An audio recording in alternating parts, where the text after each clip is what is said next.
Hello friends ma'am गिदमक्ता हल्लग अनौब video अमा पुरगा लाक्सरी ngasi video si कोई WhatsApp दा वीडियो कॉल सानबा अमसुंग Messenger दा वीडियो कॉल सानबा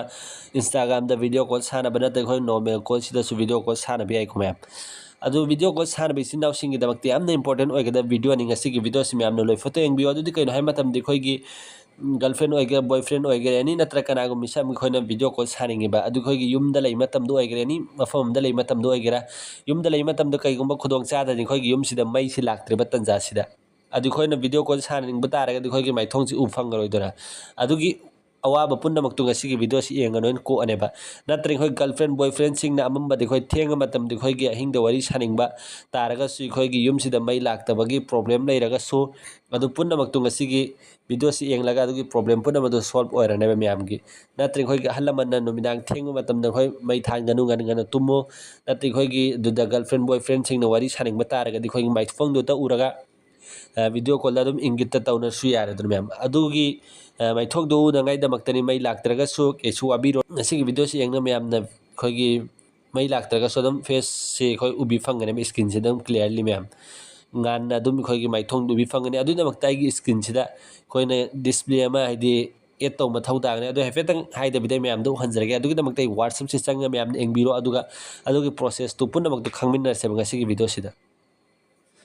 अदु हेफेतंग WhatsApp से चंगगे को मैम अदुगा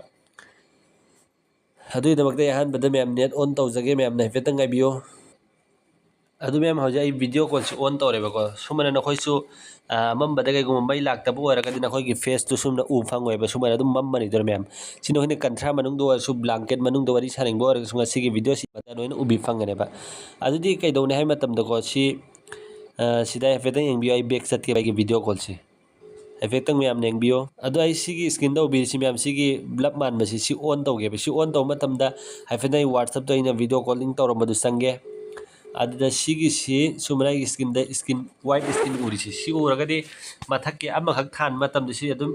माइनस प्लस सिदा अदुम खोइ मै सि लेखा लेथा या बिगनि स्क्रीन गे सुमना को सि आम खक्तनि सिदा फुइ खोइ के फेस सि सुमना उ फंगे को मैम अदु सि मखा द सम थोन निंग बोरगन सिगी डबल उरिसि मैम सिगी इन खोलिसि एरो तौरिसि आइदा नंबियो बासिना नम मतमदा सुमना दum मखा द सेंबिरो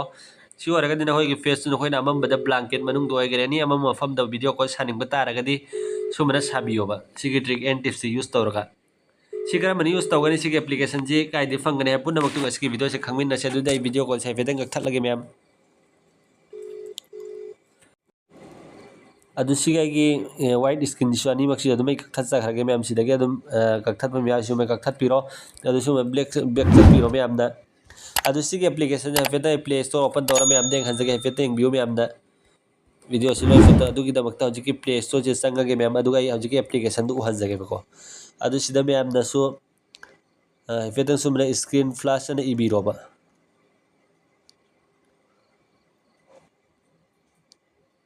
सिदो भी फंगसी अंग ma'am Sumana screen flash light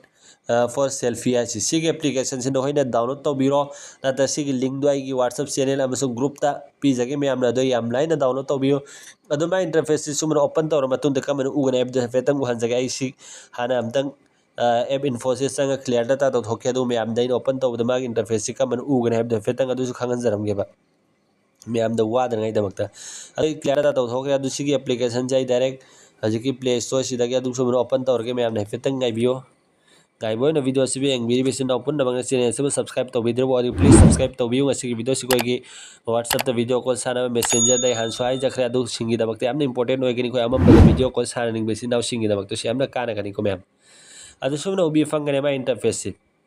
अदु नोइदा अहानबा ओपन तौ मतम द गइगुंबा अलाउ परमिशन हंगा अदु पुन्ना मक्तु पिबिरो हंगकदि मानदे अदु मैम अगदि सुमना पिबिरो अदु सिगी ब्लप मान बसि मैम से संगोबा अदु संग मतुंग द नखोइ सुमना मोबाइल सिदा दुम स्क्रीन जे थोगा अने मैम अदु सुमना थोक मतम द होइना सि माइनस प्लस सि यावरे दुम स्क्रीन जे मैदु लेखा लेथा दुम साना बिबि आरे दुम मखादा सुमना थोइ सि मैम सि मखादा अमगा थो अनिंग हारगन सिदा नंबिरो अदु सिदा सुमना अनि थोगा अने अदु सिना खोइना दुम चिंखा तौर अदुम सेम्बिरो मैम सेम्बि यारनी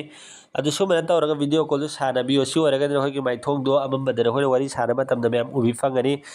सुमन उबि फंगनी मैम कैसो प्रॉब्लम नहीं रोय मैम मतुंग से मैम की दबक सुम बकानगदबा trick and tips information knowledge की वीडियो अपलोड तौजरके मैम यारी होगी चैनल से मैम सपोर्ट तौबियो चैनल से सब्सक्राइब तौबियो प्लीज सब्सक्राइब तौरगा थंबियो वीडियो को स्वाइद लोइसनमिनरसी वीडियो गाइमिनरसी गुड बाय।